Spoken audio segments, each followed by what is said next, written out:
সৌরজগতের সবচেয়ে বড় গ্রহ বৃহস্পতি একসময় বর্তমানে দ্বিগুণ বড় ছিল। শুধু তাই নয়, তার চৌম্বক ক্ষেত্র ছিল এতটাই শক্তিশালী যে পুরো সৌরজগতের গঠন প্রভাবিত হয়েছিল।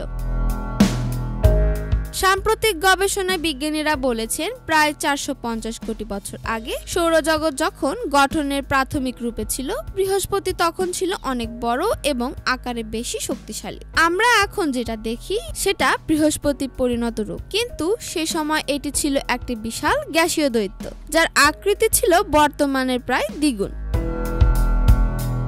এই গবেষণাটি প্রকাশিত হয়েছে নেচার অ্যাস্ট্রোনমি সাময়িকীতে। ক্যালটেকের গ্রহবিজ্ঞানী কনস্ট্যান্টিন ব্যাটিগিন ও মিশিগানের বিশ্ববিদ্যালয়ের পদার্থবিদ ফ্রেড অ্যাডামস জানিয়েছেন, সৌরজগতের প্রথম কঠিন পদার্থ তৈরি 380 কোটি বছর পর বৃহস্পতির আয়তন বাড়তে শুরু করে।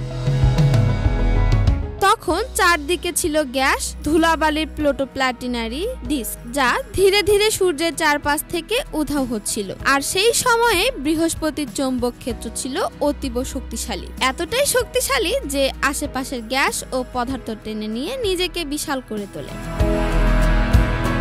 বিজ্ঞানীরা মনে করছেন বৃহস্পতির এই দৈত্যাকার অবস্থায় সৌরজগতের অন্যান্য গ্রহের গঠনের প্রভাব ফেলেছে। এই মাধ্যাকর্ষণ এতটাই শক্তিশালী ছিল যে সে সময়ের উপাদানগুলোর গতিপথ বদলে যায়। অর্থাৎ বৃহস্পতি শুধু একা নিজেই বিশাল নয়, এর পরিস্থিতিও সৌরজগতের ইতিহাস গঠনের অন্যতম নিয়ামক।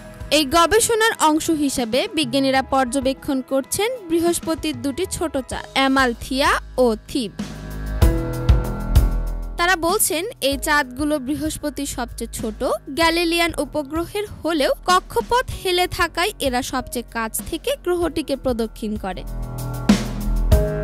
বৃহস্পতি শুধু এখন নয়, চিরকালই ছিল সৌরজগতের এক ভয়ঙ্কর গ্যাসীয় রাজা। আমাদের সৌরজগতে এখনো বহু অজানা ইতিহাস লুকিয়ে আছে। আরশি আলম, আরসিটিভি।